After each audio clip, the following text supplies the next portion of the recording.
that's less popular, but the Mirror Jump is the one with over 10,000 downloads on the Google Play Store. So a lot of people have been playing that. It was mostly during the World Cup they were actually playing it. But our goal is to basically create a world of games where people can basically come in.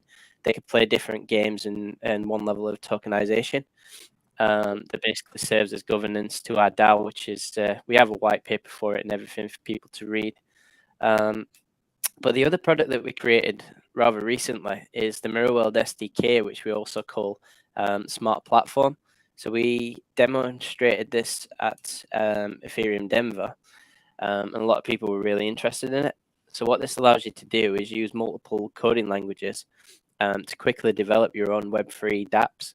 So you can create anything from games on Unity, link back to the blockchain, and we currently support Solana, and we also support Ethereum, but we do have an EVM offering as well.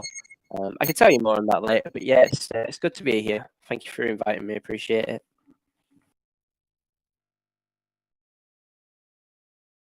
And welcome to today's live streaming session. Next, we are going to invite our fourth guest speaker from Legend of Arcadia to introduce yourself and the project to us. Thank you. Hey, thanks, Moonlight. Good. Hello, everyone. I'm Andy. I'm the executive producer for the Legend of Arcadia. We're actually having development. We're a game that has been development for the past year, and we're looking to launch in Q2 this year. We are a free play-to-earn strategy casual auction card-based game that combines traditional game experiences along with what we call the next generation of GameFi. We have a grand immersive universe where players can explore and co-create the story with us. The story is based on, if you ever played Kingdom Hearts, it's very similar to that story where it's a world of toys that is rebelling against its owners. They actually create their own union, they create their own armies, and they want to fight against the bad guys. So players, by playing our game, players can earn rewards through staking, through battling, and through mining. So we're testing this game out, launching in closed alpha end of this month. And then we're going to looking to launch it in Q2 and so looking forward to getting everyone to test the game out. And thanks again for inviting us today. Yes, and welcome to today's live streaming. And then we're going to welcome our next guest speaker from Mainline to introduce yourself and the project to us. Thank you. Hi everyone, this is Starry from Mainline.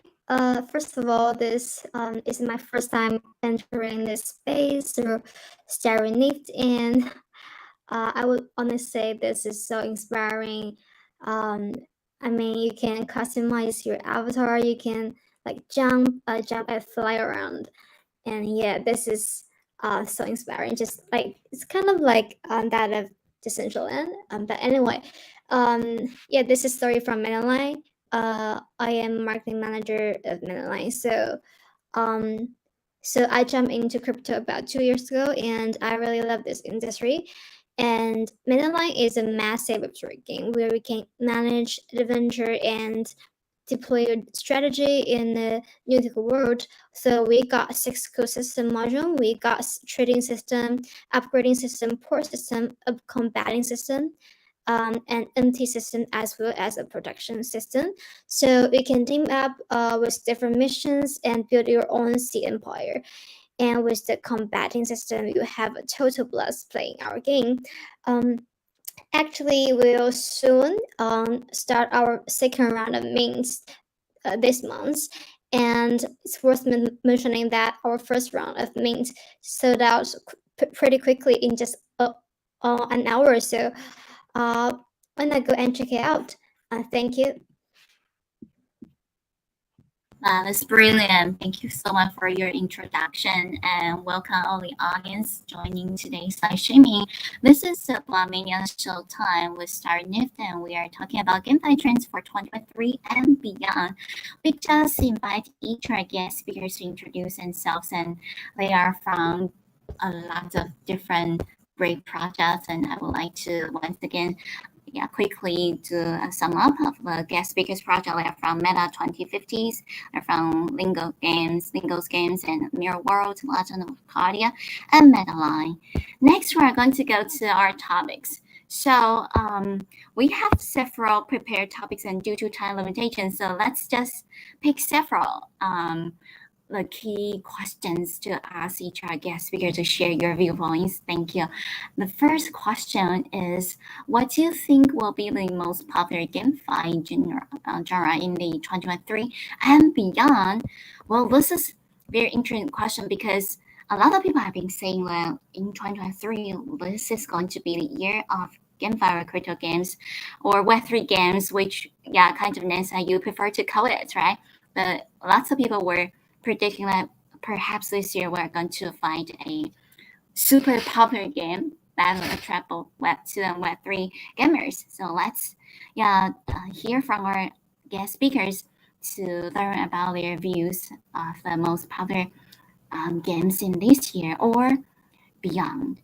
We're going to invite our representative from Meta 2050s to first share your views. Thank you. Hi, okay. Actually, we think the metaverse will be the most popular genre in this year. It's already like one quarter past this year, and although we predict that GameFi will be the same of this year, but still we haven't seen that. So the metaverse is this genre has developed for I think it's 2 years from 2020 or 2021. So it can be still keeping on building. So I think this is the genre. It will still develop and be the most prosperous one during this year. So we got the Sandbox, Decentraland, and all those platforms with already many fans and many more brands to join. So I think these projects will be quite promising so far. It's great. Yes, metaverse is certainly going to be a very popular space where a lot of people want to explore. And next, we're going to bring this question to our representative from Lingo's Game to share with us what do you think will be the most popular GameFi genre in this year and beyond. Thank you.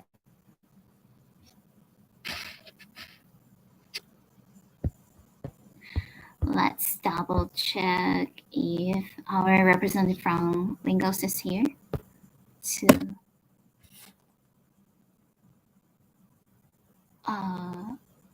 I think I cannot.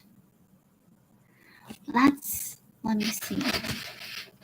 It's okay if we cannot hear you, then maybe reconnect again, then we can hear you. So how about let's bring this question to our guest speaker from Mirror World. Thank you. Yeah, sure, I'll have to comment on that. I think you're right with metaverse, but I think what will happen is the metaverse will start to be built out, but then they'll start adding utility to it as well. So not only will you be, walking around talking to friends, but things can be added to it later on. I'm actually working on something big right now. I don't want to say too much about it because I don't want to feel like it's a bit of a shill zone. But yeah, basically we'll have something very similar to this where you can walk around. But then obviously you'll be able to do other things along the way. And I think that's what will happen to metaverses, will still build on it. When you think about the most popular NFTs and GameFi solutions at the moment, and even casual gaming, that's what springs to mind. They're very simple, easy to play, low ability games with high skill level to be good at it. That's going to be the future of gaming, to be honest with you. And I think we're going to see a lot more NFT games come into the space of esports. And that will probably lead to mass adoption once we see. We're already seeing it. Web 2 and Web 3 streamers on YouTube at the moment, they are having to specify whether they're playing a Web 2 and Web 3 game. So we are starting to see a high level of mass adoption at the moment. But yeah, if I were going to say the genre would either be metaverse or extended metaverse. And thank you so much for answering the question. Well, I just received a notification that actually maybe this is, yeah, maybe some guest speakers have specific questions dedicated for you, right? Okay, so yeah, let me see. I'm going to go over the next guest speaker to see, double check that. Okay, we're going to bring this same question to our guest speaker from Legend of Cardia to, yeah, share your views. Which GameFi genre do you think will be the most popular one this year and beyond? Thank you.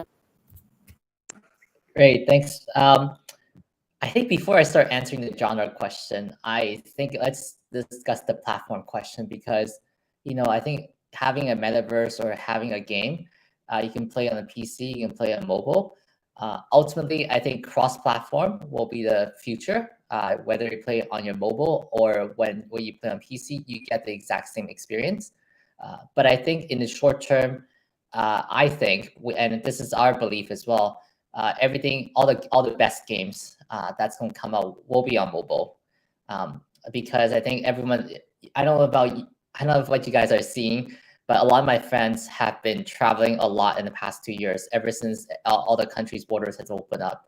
And I think when people are on the move, it is very hard for them to focus and they fully experience a game in front of PC when they're traveling around. So I think for them to enjoy the best of what Web3 can bring to them, the games need to be mobile and they need to be moving around. And you see everyone, even Solana or Polygon, are working with phone developers or even creating their own phone platforms to support this.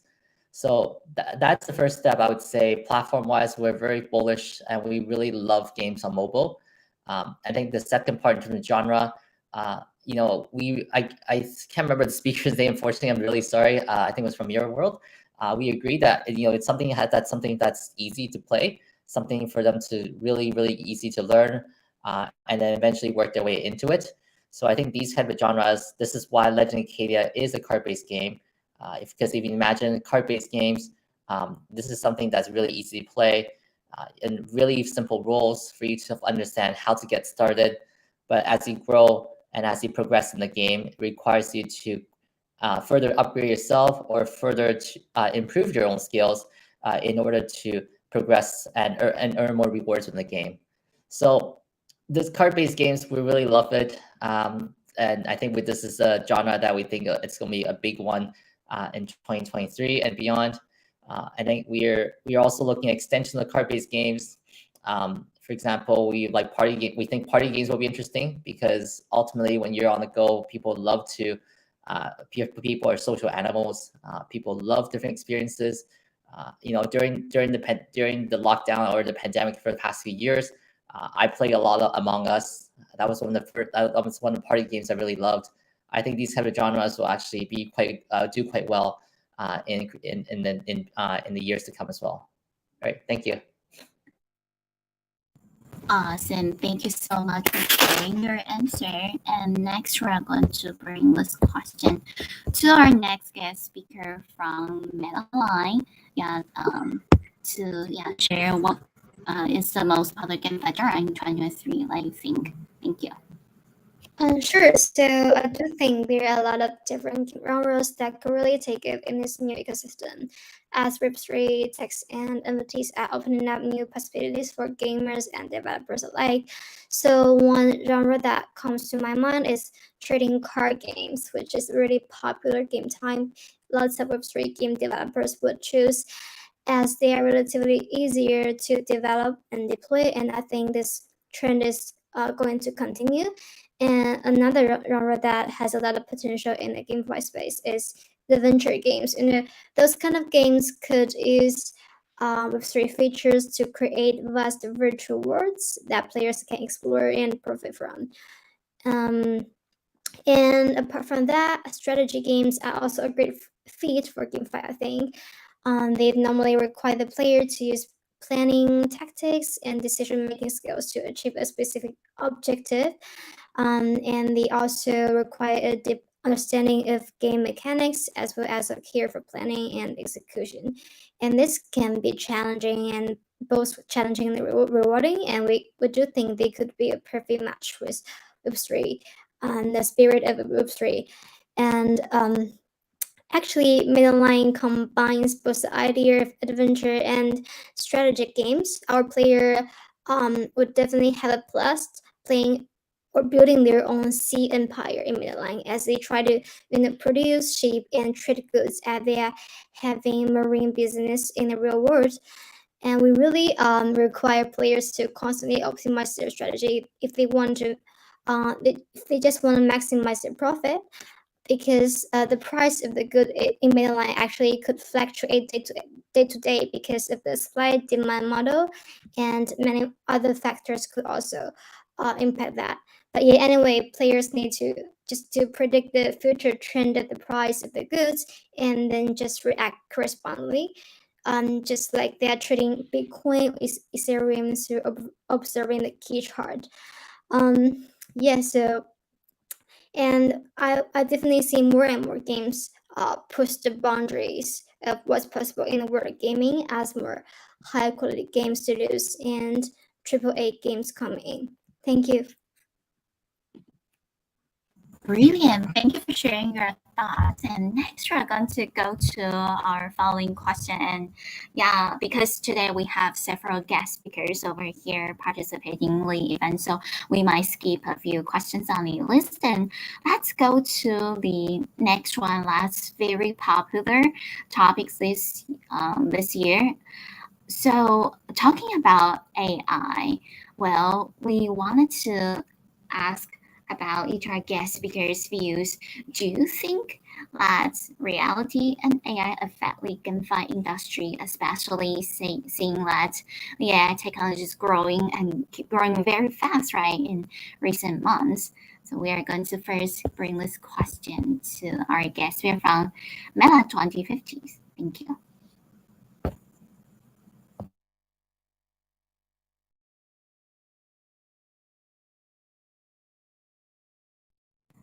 Hello, can you hear me? Yeah, here. In terms of AI, yeah, to be honest, like Meta 2150s, we don't really use AI and so far for our platform, but this technology can be used to improve the visual effect and all the gaming developing process. I think that can be really helpful for us to improve the quality of the games. That is the thing we have to do to have to do to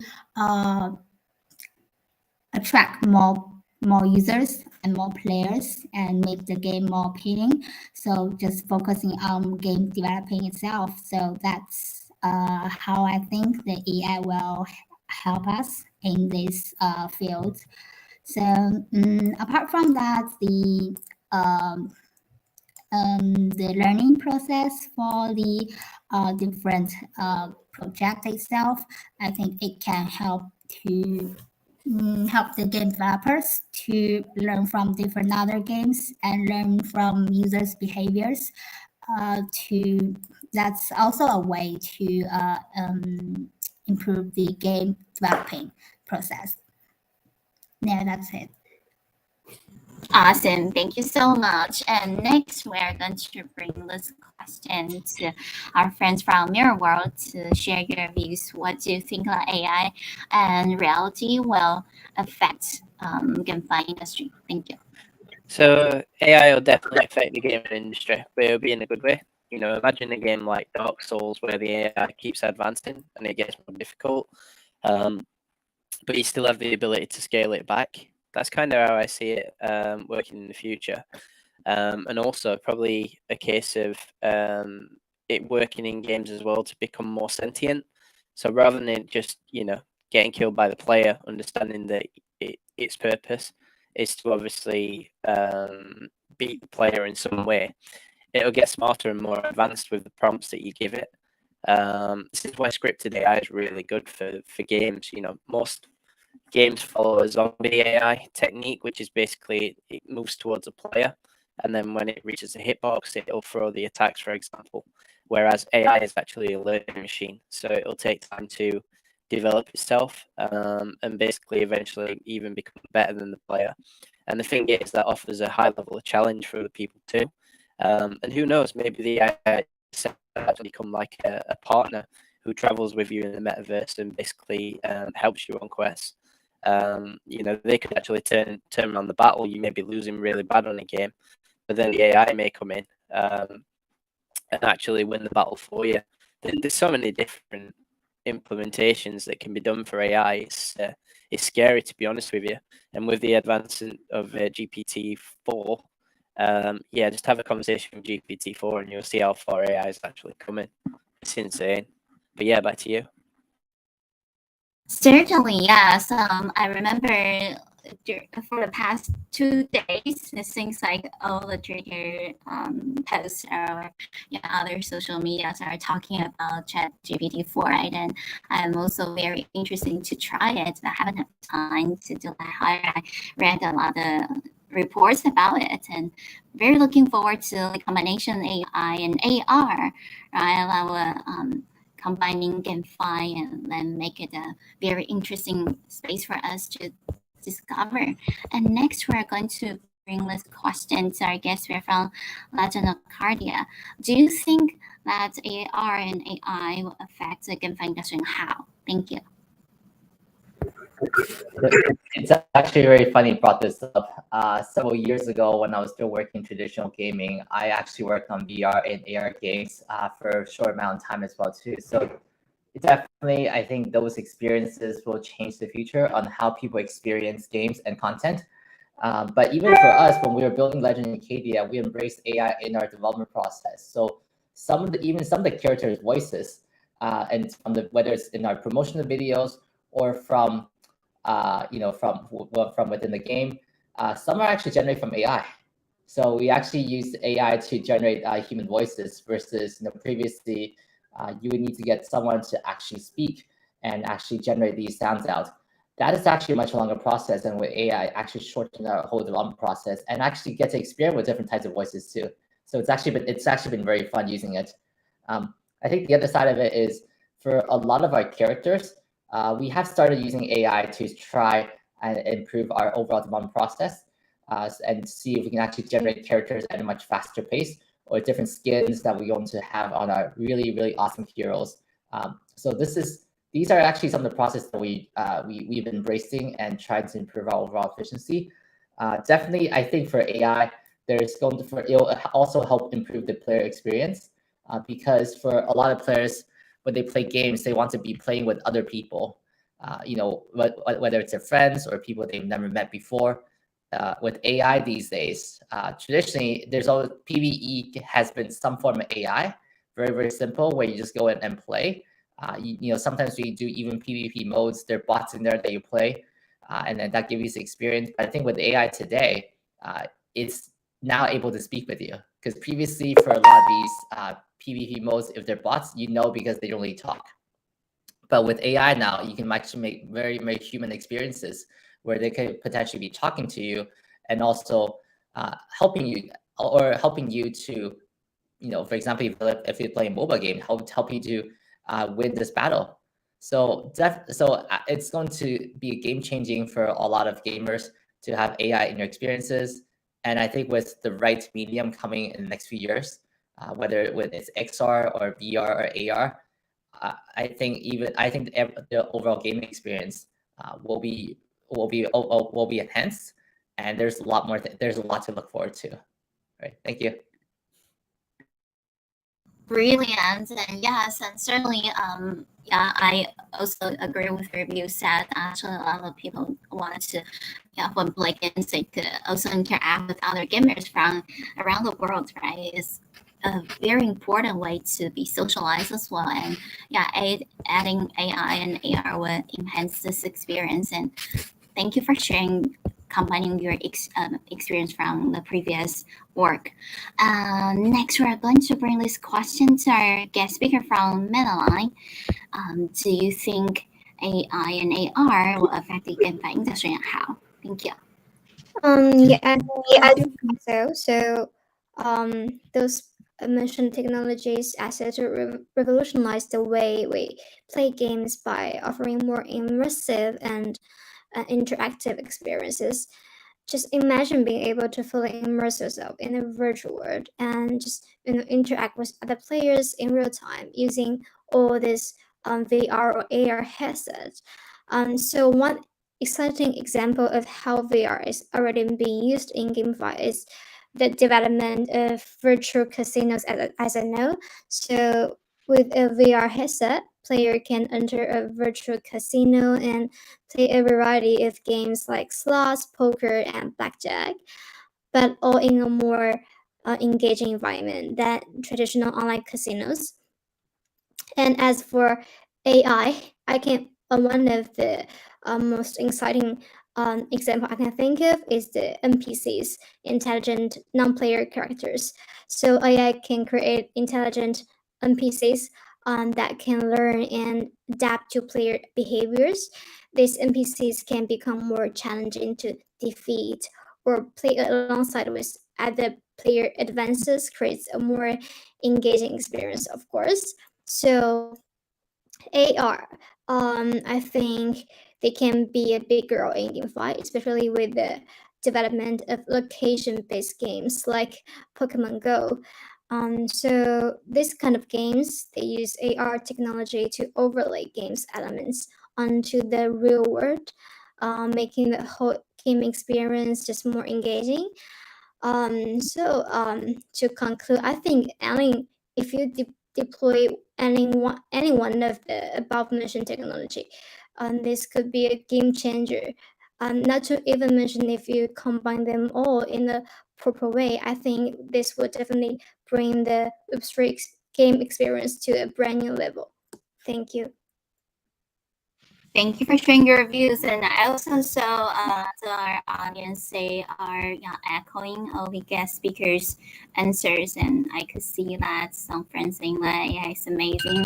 Oopsie, it's very cool, and lots of positive feedbacks. Thank you everyone for your participation. This is really a very interesting experience to hosting an event over here at our StarryNift place. And next, we're going to bring a question to our guest speaker from Lingos. Could you please share with us about some recent market challenges? Thank you. Yeah, for the challenges, the projects built have various tokenomics. A key challenge that's apparent in 2022 is the impact of cyclical downturns in the crypto market, which has exposed weak projects with poor tokenomic models and playability. Though in the long term, weeding out weaker products will support a healthier ecosystem. Losing hard-earned financial resources on weak projects may create hesitance among players to invest time and resources into other games. Like Steppen, the popular GameFi game, and innovator of the move to earn segment, is a prime example of overblown hype in the sector. Although the game is still operating and could see a comeback, and the game's tokens GST and GMT saw an 80% drop in value from all-time highs during 2022. And in one particular month, the June 2022, the GST dropped by more than 90%. So just a few months earlier, the entry cost to the game was technically upwards of $1,000. And though Steppen's death spiral has since reversed and the token has gained momentum in recent months, and many users have been scared off for good. So this case and many others have set an example that hype is not enough to support sustainable and GameFi development. And the next, the gaming assets isolated. The key challenge to GameFi success is cross-chain interoperability. in traditional gaming, there's no risk to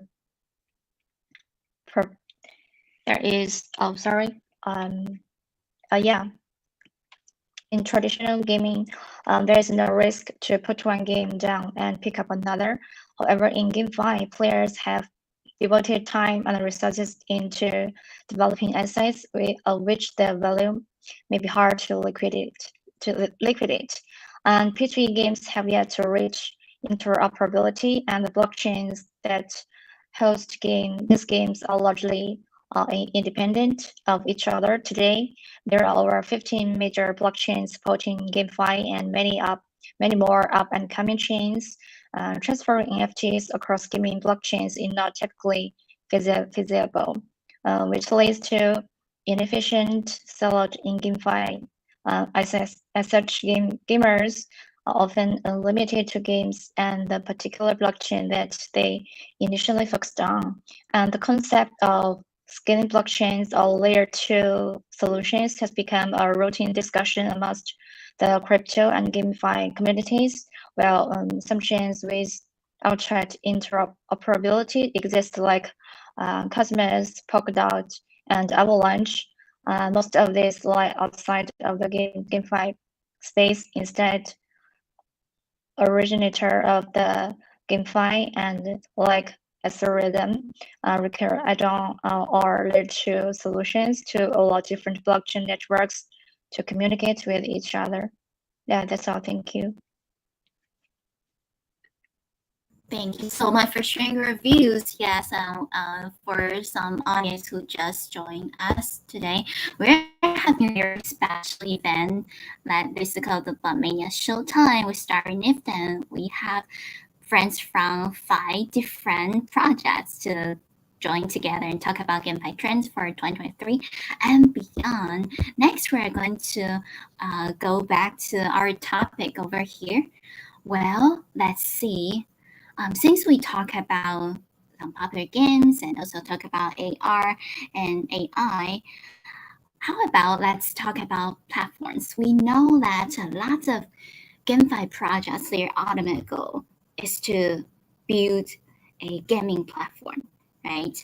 So we would like to also learn from each of our guest speakers, how will GameFi platforms adapt to changing player preferences and expectations? Or do you have any the ideal gaming platforms, GameFi platforms, Web3 gaming platforms or crypto platforms? Because I know some people think we should not call it as GameFi, right? And we should call it Web3 games or empty games or crypto games. So, well, however you want to call it, the platform, do you think how will we create a platform that adapts to changing player preferences and expectations? Let's bring this question first to our guest speaker from Meta 2150s. Thank you.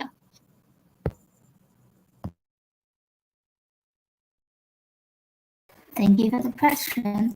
Actually, that's something we are facing right now because before people start all the GameFi projects, and it's been like 2 years so far.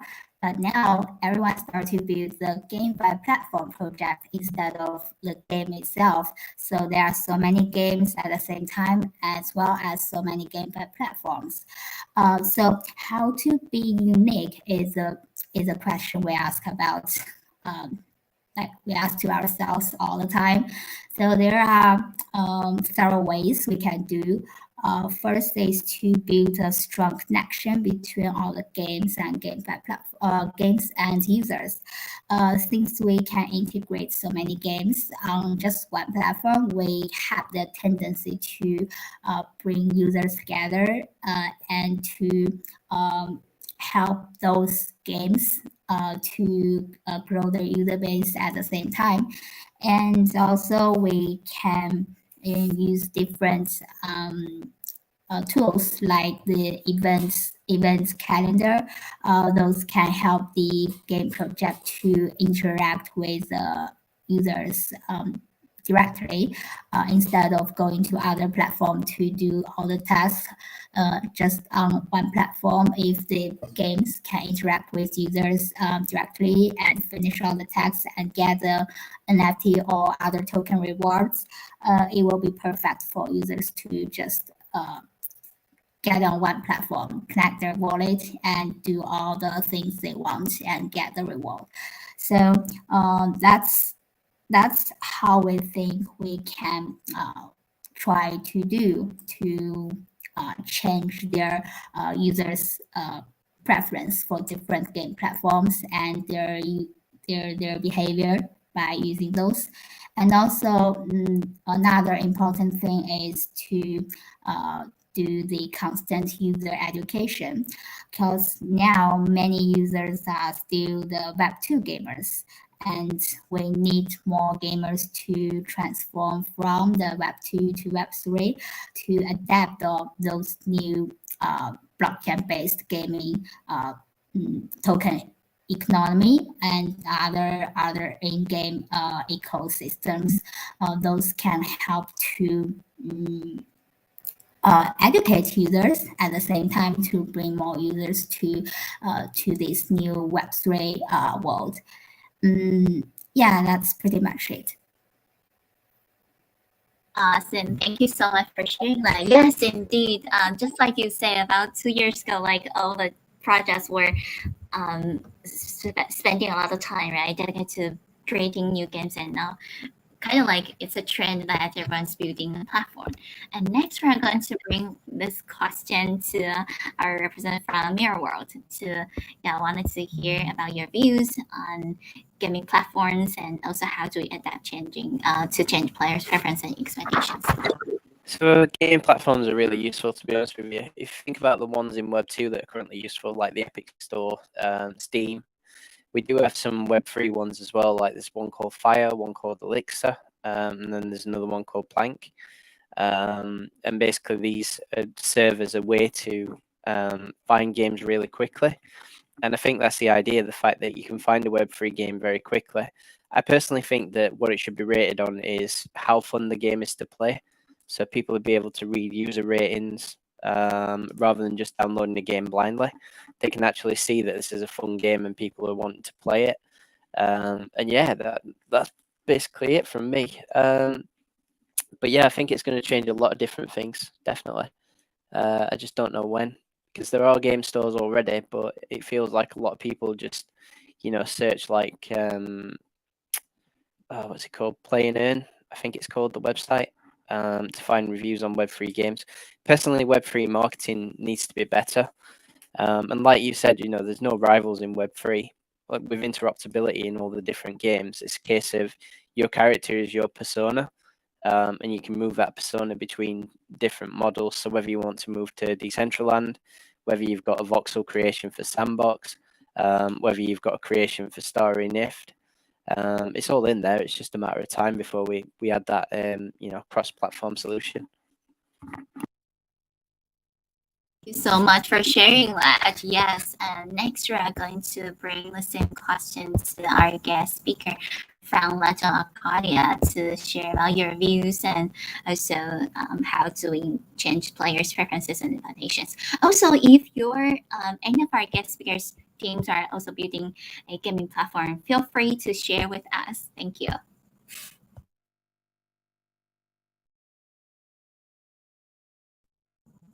Let me double check. Do we have our guest speaker from Legend of Arcadia? Okay, I think he's back, right? Hello. Yeah, I'm back. Sorry. Oh, that's okay. Yeah, it's actually just your turn that we are talking about GameFi platforms. Have you ever think about building a gaming platform in Web3, and also how are we going to change our players' preferences and expectations? Thank you. Thanks. Yeah. Got it. Okay, thanks for the question. I think for us, the way we think of our game, because it's built on such a big world, that it itself is a platform. So we think in the future, every single game will become a platform, similar to how we see traditional gaming evolved. If you think about what we see today, the big traditional gaming platforms, your Steam, your Epic Store, they all started with a single application, and eventually everything evolved around the application. So I think this is the way we think about Legendary Arcadia. It is a big platform. We start by building a single experience for people to play the game, and for them to understand what kind of values it can bring to you, and then we evolve around that. I think in terms of on the player preference and their expectation side of it, there's one thing that I've learned over the years is that sometimes players are not certain what exactly they want, because they have ideas, they have seen other things, they have a lot of great suggestions, but how do you actually take those suggestions and put it into a game? From a game developer's perspective, it's always very tough. So when we built Legend Arcadia, we did talk to a lot of players. We did our research, understanding what the needs of Web3 players are, as well as the understanding what Web2 players want to see in Web3. Obviously, we cannot please everyone, but what we did is that we built something that we believe that will work for both Web2 and Web3 players, and we bring into Legend Arcadia. So some of them include, for example, for a game, we airdrop a free NFT when you start the game to build that experience to them. So you start by experiencing what is an NFT and understanding what this NFT can do within the game. We also provide. We only have one single token within our game, so people are very specific. They don't have to think about what the dual token model is. They don't have to think about what the utility for 2 tokens are, and so they will actually be very focused on just understanding what this token can bring to them, the values of it, and how they invest into it. So that goes back. So a lot of times we just want to show the players what they should be experiencing, and helping them understand what they need, and what makes a great game, or what makes a great gaming platform. And from there, I think eventually we will evolve to a bigger platform. We will have a lot more different game modes. Our story will evolve. We will actually, we want our players, we want the community to start building the story with us. And eventually we think this will be one of the best, a very interesting platform that will offer propositions as well as experiences for all players around. Thanks. Thank you so much for everything that you shared. And let's see, we're going to go over this question to our next guest speaker from Menalai. Would you like to share your views on GameFi platforms and also how to adapt to changing player preferences and expectations? Thank you. Sure, I love to. So we all know this crypto world is quite dynamic, and we all have to, adapt to it. So one way GameFi platform can adapt to changing player preferences is by regularly updating their games and features based on player feedback. And this can help ensure that the games remain engaging and enjoyable for users. So actually, Midnight ourselves, we have gone through 2 rounds of public testing on OKC and Polygon network before we decided to officially deploy on Arbitron. And we just are constantly listening to feedback from our community members, and our game has also gone through several rounds of iterations. We also believe craftsmanship also matters a lot here, and we really think everyone here in the Web3 space should hone your product. So another way GameFi platform can adapt is by providing flexible and customizable options for players.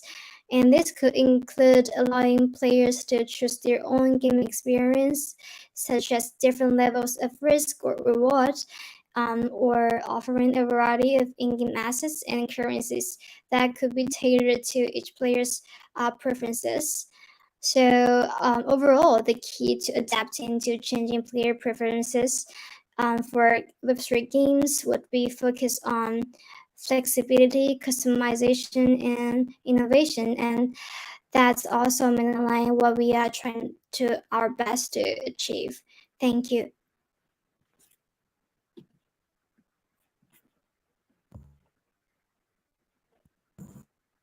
Okay. Okay, for a few seconds I couldn't start my microphone. Thank you so much for sharing your views. And well, before we end this session, we would like to once again bring our microphone back to Lingos.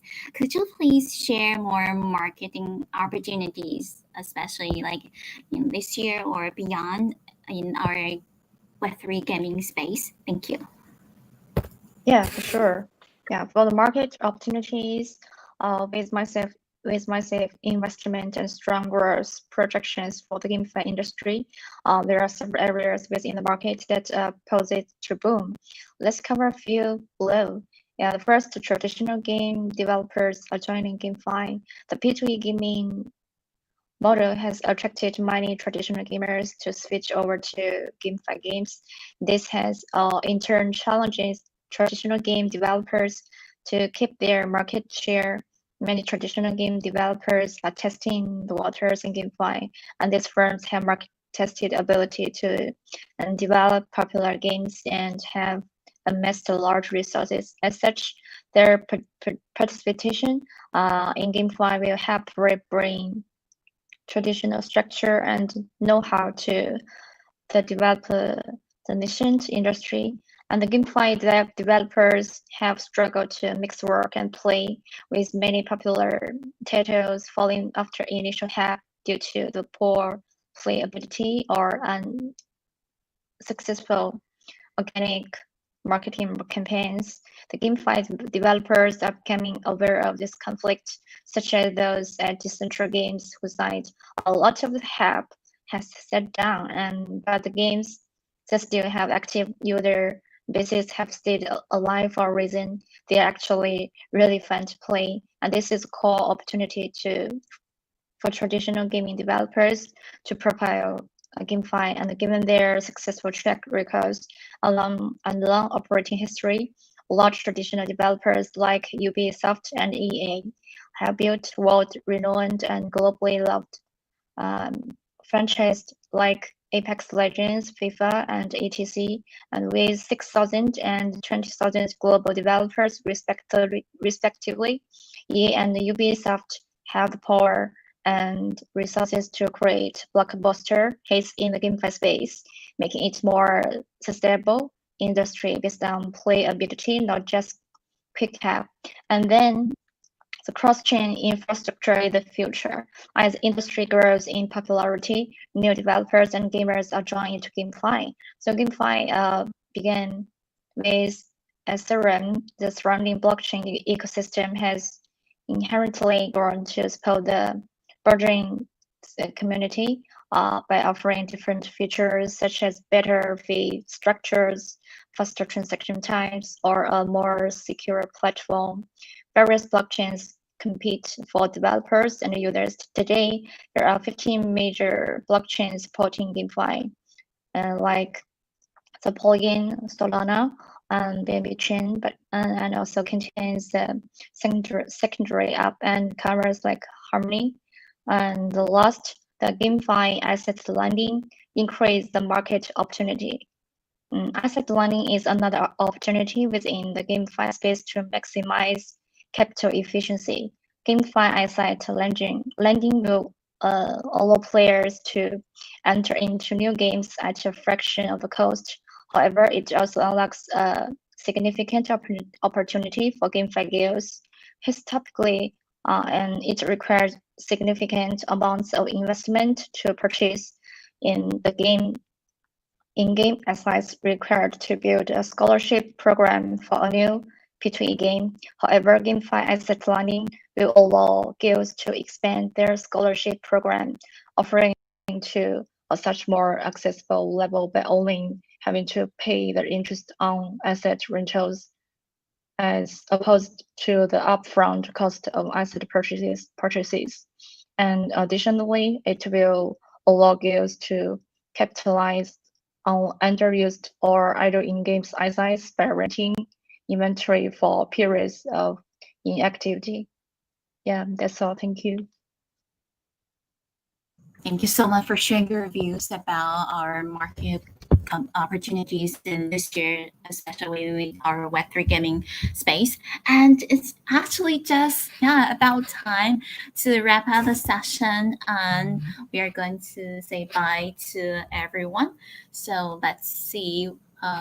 Thank you everyone once again for joining today's event, and we're looking forward to seeing you next time. Thank you.